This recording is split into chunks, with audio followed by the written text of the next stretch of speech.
Morning guys, so this is a video for beginners and it's suitable if you haven't done any yoga before. We're going to work through a few of the key standing postures that you would find or you would experience in a class. You know, most yoga classes, if you go to like a general class, then you'd experience most of these standing postures. We'll just work through a few of them this morning and possibly end with a downward facing dog, because that can be a tricky one for beginners and people use it a lot in classes. So we'll look at some standing postures and we'll begin by just standing. So you don't really need a mat. We're going to be doing some postures where it's really important that you have real stability through your feet. So in that case, you would want to feel like you're not going to slip around. So, you know, perhaps a wooden floor if you've got sticky feet. But maybe you have a mat, you know, you can get one relatively easily nowadays. So have a look at your feet and just see whether they're even. So you want them to sort of, you know, imagine that there's a line drawn across the top of the toes. Big toes are kind of in line with each other. And a lot of teachers will teach to begin standing with the feet together. So that's fine, if that works for you, it's great. I tend to teach with the feet about hip width apart, especially for women, because it allows for our hips to remain directly aligned over our feet rather than triangled in, you know, which is a bit easier for men actually. So, or more comfortable for men.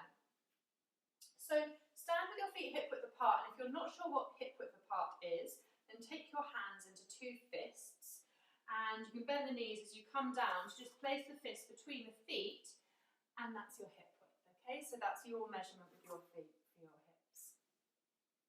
So standing now, feet hip width apart. If you feel comfortable, you can close the eyes.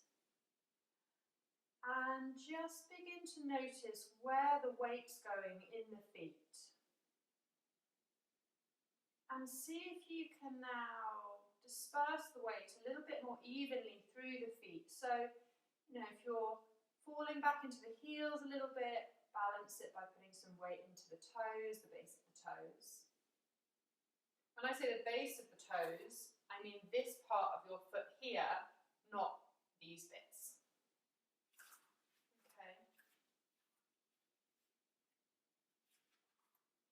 And then we're just going to take a couple of moments here to close the eyes, weight more or less evenly spread through the feet,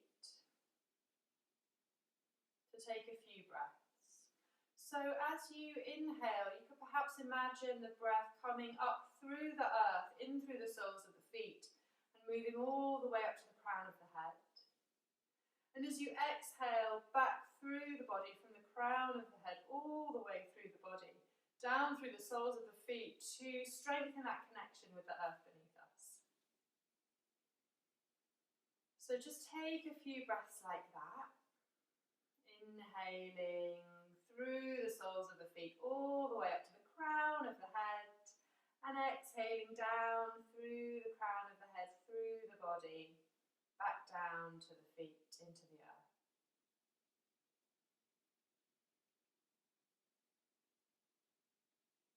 And then I want you to just notice what your knees are doing. So I'm going to stand to the side for you. You know, we all stand differently, and the reason why we're focusing to begin with today on standing postures is because our feet are our foundation. Like you have a foundation for a building, our feet are our foundation for our body, and everything else comes up from them. So it's really good to get really good established, stable foundation. So check in with your feet again, make sure they're comfy, and then you can notice, you know, a lot of people stand with their knees knocked back like I'm doing now, but actually it's good to have at least a little bit of a soft bend in the knees. That means that the muscles in the upper legs are going to work more, the glutes are going to be a little bit more active. When I lock my knees back, I'm just hanging out in the joint, which isn't very useful or healthy. So soft knees, And then from here, we're just going to take the arms over the head.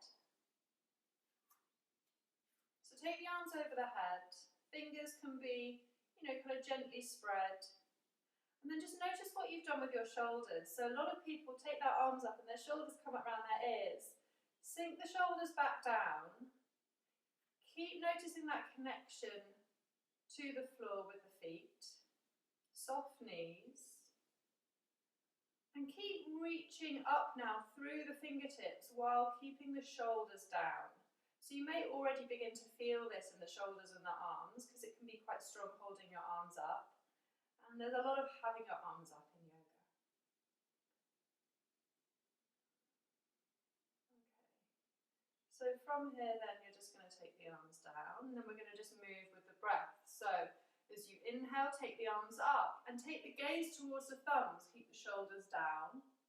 And as you exhale, take the arms back down, and this time you could bring the chin towards the chest, bringing a bit more movement into the neck. Inhaling as you lift the arms up, gaze to the thumbs, and as you exhale, taking the arms back down and tucking the chin into the chest. Keep the connection through the feet. As you inhale, push through the heels, lift the hands, lift the gaze to the thumbs. And as you exhale, take the arms back down, tuck the chin to the chest. And then just inhale and lift the gaze. So that's a really nice way to just warm up the upper body and actually get some connection through the lower body at the beginning of the day. So from here, we're going to look at a forward fold, which also happens a lot in yoga. And it's really important that we look after ourselves. We move within the space that's available to us. So when you're practicing a forward fold from standing, you want to remain with that connection through the feet. And then you can just begin by taking the hands to the hips, put a soft bend in the knees, maybe a bit bigger now, and then just begin to fold forward from the hips. And notice when the hamstrings, when the legs get a bit tight, you can pause there. Once you've found your limit, you can drop the head if that feels okay, and then you can relax the arms down. So it doesn't matter if the fingers don't come to the floor, the arms might be up a bit more, and you can have a bigger bend in the knees. So what's really important here is that you're bending into the knees and allowing the upper body to be heavy. I say important to be bent into the knees because a lot of people force their legs to be straight and then they have to reach out with the upper body and the upper body can't relax. So put a bend in the knees so the upper body can be really heavy. Head can be heavy now. And we're going to hold it here for a few breaths. So you may want to just shake the head no, nod it yes, bring a bit of movement into the head and the neck. Soften the shoulders, soften the head, and notice again the connection of the heels into the floor towards the earth. Engaging the thighs and the glutes, so softly engaging the muscles in the legs. And then from here we're going to roll up. So as long as your back's okay, you don't have any back issues, very slowly begin by pushing through the heels, using all the muscles in the legs, keeping the upper body heavy, as you gently roll all the way up to standing. So that forward fold, it's really good practice to just play around with what feels good for you, how much of a bend you want in the knees to be able to hold it there for a few breaths, and gradually you'll be able to get a bit more length in the legs as you practice more. And now we're going to look at a half lift. So we move from forward fold into a half lift. So come back into your forward fold that suits you, that works for you today. And then from here, we're going to bring the hands to the legs, somewhere on the legs, where you can then straighten and lengthen out the spine so that the spine feels, or is, more or less parallel to the floor. And in this position, keep that grounding through the heels, through the feet. You can have a bend in the knees again, that's totally fine. And then imagine and feel that length from the tailbone all the way up through the crown of the head. Push the hands gently into the legs and draw the shoulders back. So you're reaching forward with the crown of the head, grounding through the feet, finding length through the spine with a stable foundation. From here, take a breath in, and as you breathe out, come into your forward fold. And now as you inhale, come up all the way, maybe a little bit faster. Bring the arms over the head, gaze up to the thumbs.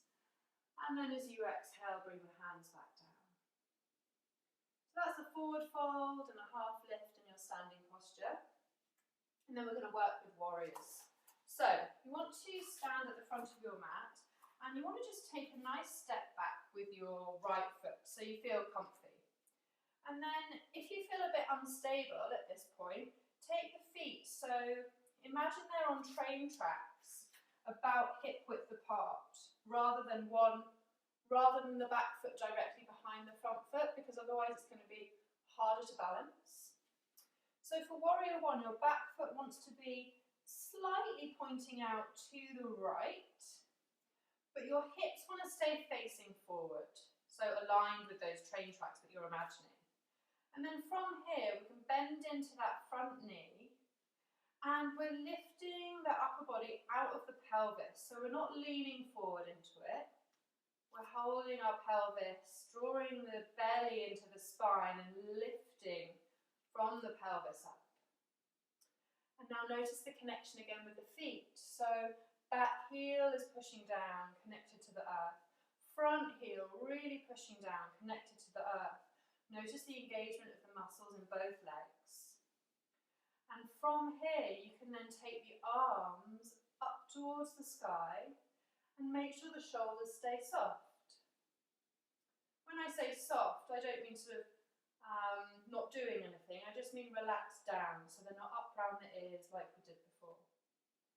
And then just take the arms down by the side of the body and we can bring some movement in. So straighten that front leg. And then as you inhale, come onto the back toes, lift the arms, bend into the front knee. And as you exhale, ground through the back foot, arms down, straightening through the left leg. Inhaling, lifting the arms, coming onto the back toes. And exhaling, heel grounds, coming back down, straighten the front leg. Inhaling, knee bends, come onto the back toes, reach up, shoulders down, and then exhaling to come down. And then just step forward to the front of your mat. So we're going to do it on the other side now. So come to the one end of your mat and then step back comfortably with your left foot. So you should feel a bit of a stretch down that left calf. Hopefully you did on the other side as well on the right leg. And then just check, have a look at your feet. Bring your hands on your hips for stability if that helps.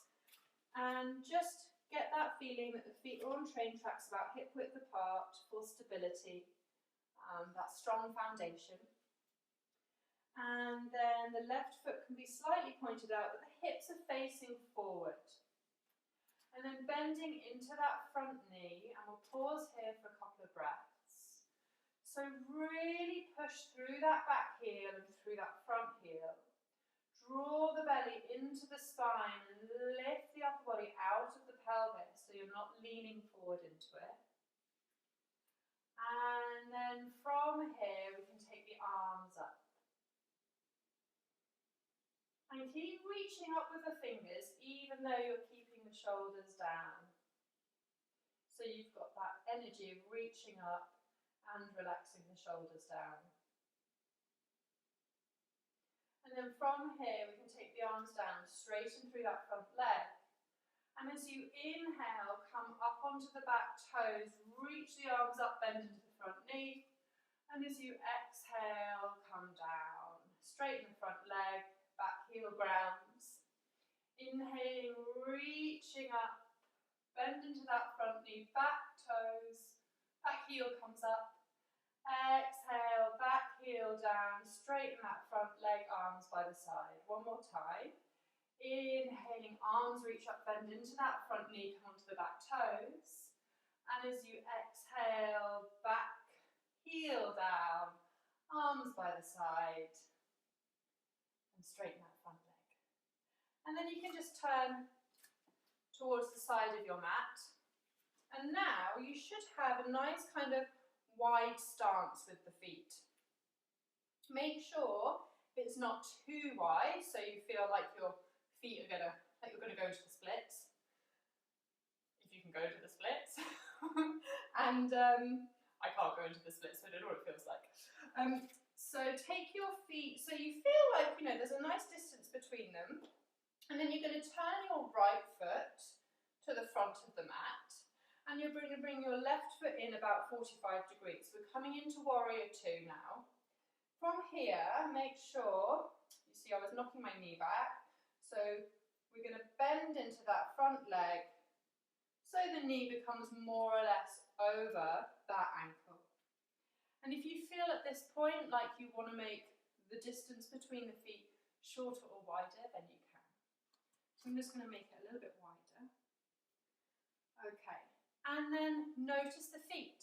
So push through that back heel, push into that front heel, and then from here, we've got the hips turned to the side, and we're going to take the arms up parallel to the floor. And just you can have a look at your back arm, like check it's parallel. Fingers softly spread. They don't need to be tense like this. It can put too much pressure on all the tendons that run through the wrist. So if anything, you want to keep the hands like slightly cupped. As you reach from fingertip to fingertip and gaze over that front finger. And then we're going to take a couple of breaths here. Each time you exhale, notice the grounding through the heels. And each time you inhale, reaching through the arms, fingertip to fingertip. And then we can bring a bit of movement in. So as you inhale, just drop the back arm and lift the top arm. Gaze up, and as you exhale, come back to that Warrior Two. Keep the knee and the leg stable as you inhale, just moving that arm up. And as you exhale, back to Warrior Two.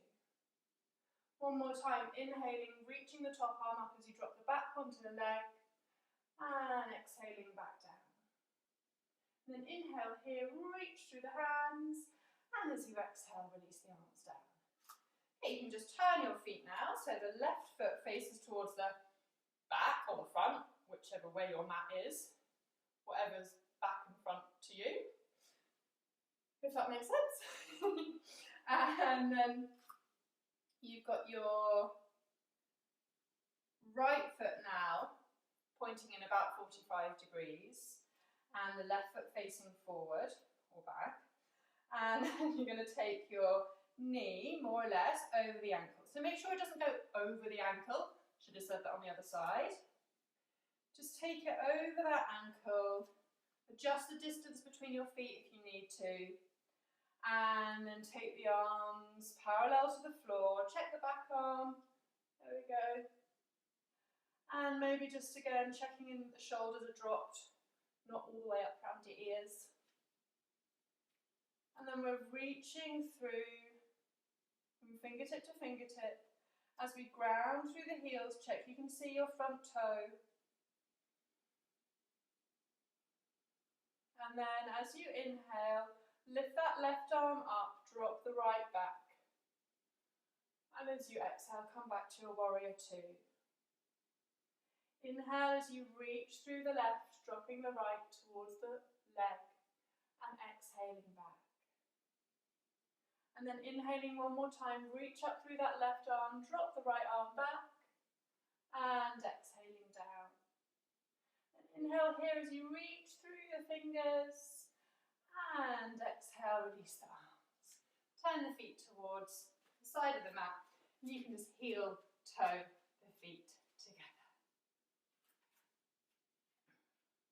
Okay, so the next posture we're going to look at is triangle or Trikonasana. They may use the Sanskrit in studios.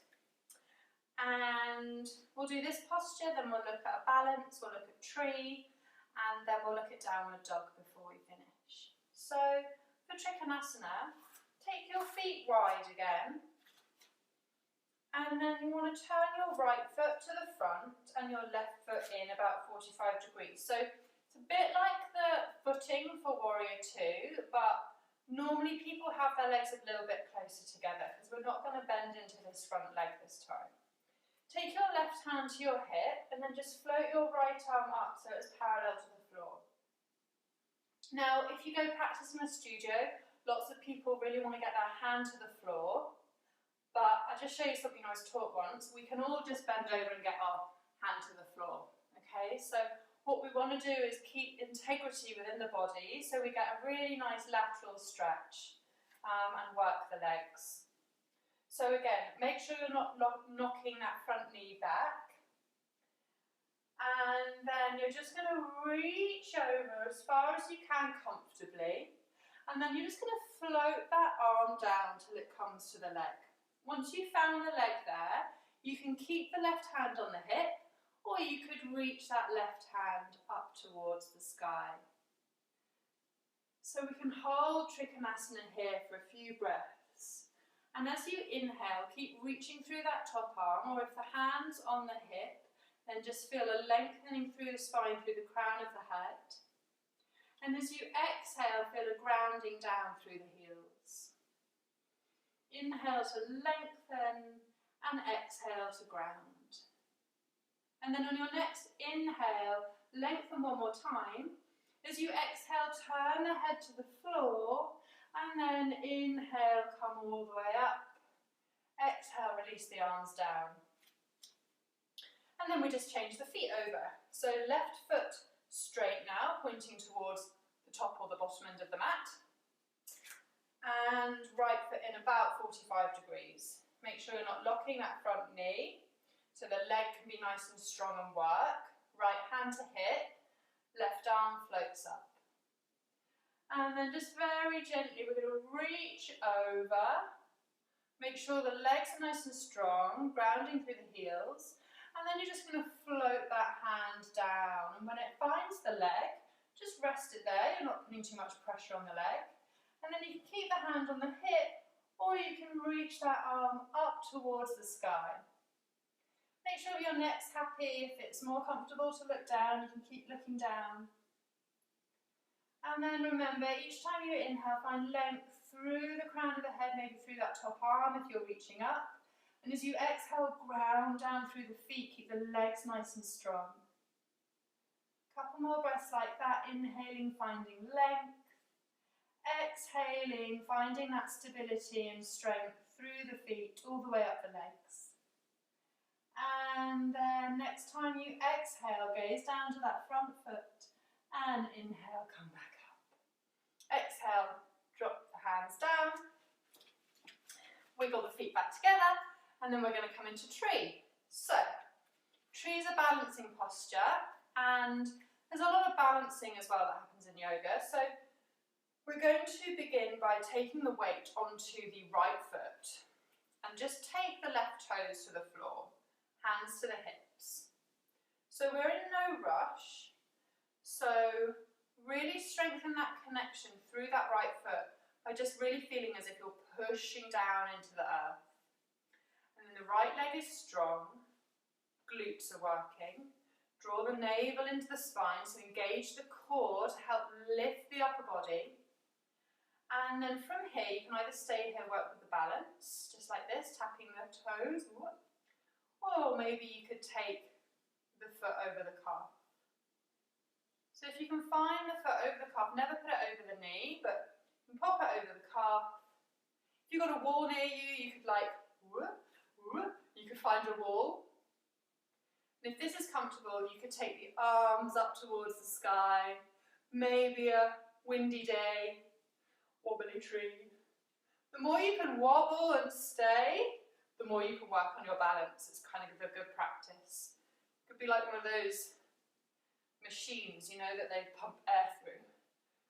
Those big, weird people things. Do you know? Anyway, okay, so find your tree. And then when you're ready, release the arms down. Left foot to the floor.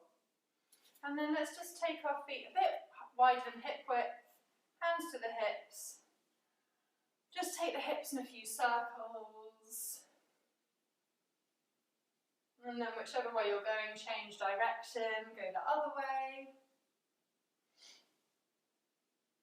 And then we come to balance on the other leg. So hands on your hips, weight into the left foot, right toes to the floor. And then from here, really nice and strong through that left leg, push through that left foot into the ground towards the earth beneath us. And then glutes are working, cores engaged, drawing the belly in towards the spine, so you're lifting up through the upper body.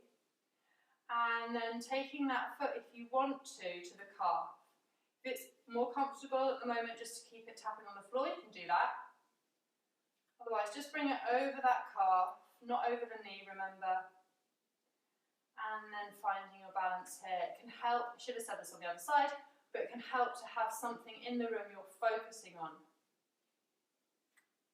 And then from here, if you want to try, you can take the arms up and keep the shoulders down while you reach through the arms.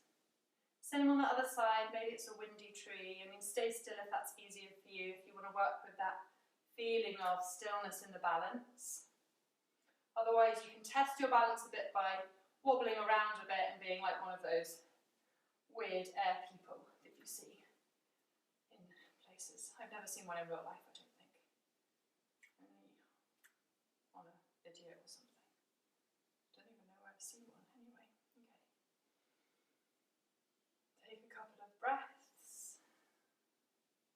As you inhale, imagining that length or feeling that length from the foot all the way up through the crown of the head.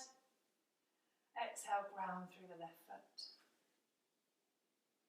On your next exhalation, release the arms. Feet a bit wider than hip distance, and we circle the hips.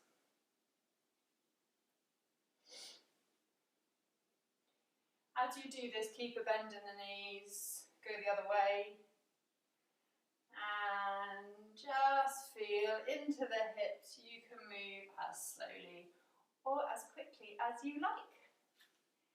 It's up to you. It's your body, your yoga. Okay. And now we're going to do downward dog. So even though we're using our hands and our feet, still considered like a standing posture. If you're menstruating, if you're bleeding, a lot of people advise not to go into an inversion. Inversion is where the hips are higher than the heart. It totally depends on the individual. Some people are fine with it, some people aren't. So if you're menstruating right now, then maybe don't go for it, or try it, and if it doesn't feel comfortable, come out. Okay, so we're going to start on all fours. And now our foundation has changed, because it's not just our feet anymore. It's our hands, it's our knees, and it's the tops of our feet. So check that your shoulders are more or less over your hands, straight line with the arms. You can have a little bend in the elbows. Hands are shoulder width apart. Knees are hip width apart, underneath the hips. Have a little cheek, have a little look. Like, hello knees, hello feet. And then we're going to come into downward dog, and a lot of people really fight to get their legs straight, and that's fine if that works for them at the moment. But I would recommend keeping a bend in your knees to begin with. If the flexibility in the hamstrings isn't there, there's no point in forcing it. What we really want to encourage is a lengthening of the spine rather than a straightness of the legs. So tuck your toes. And then keeping a bend in the knees, push into the hands, and now lift your bum and your sitting bones up towards the ceiling. Push through the hands, and then keeping a bend in the knees, get nice and long through the spine. Drop the head, relax the neck. I'm slipping slightly because my hands are a bit sweaty, so I recommend that you make sure you can have nice, still hands. Keep pushing the bum up. You can have a big bend in the knees, that's fine. And then we come back down onto the knees and we take our palm over our heels and we rest in child pose. And we're going to take a couple of breaths here. Inhaling, notice the expansion of the breath into the back body. And exhaling, just release, relax the arms and the shoulders and the face. Inhaling, noticing expansion through the whole of the back body. And exhaling, releasing, you can smile, relax the face. Relax the shoulders, relax the arms. Couple more breaths just like that. Inhaling to find space. And exhaling, release.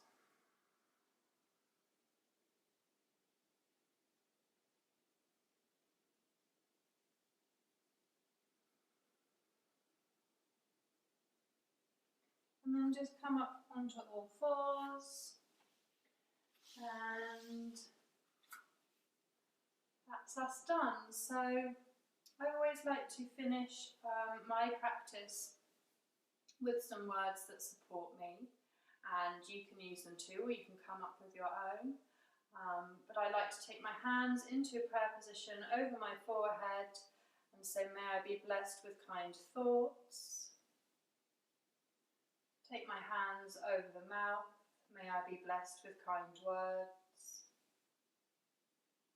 And then taking the hands over the heart, may I be blessed with kind feelings.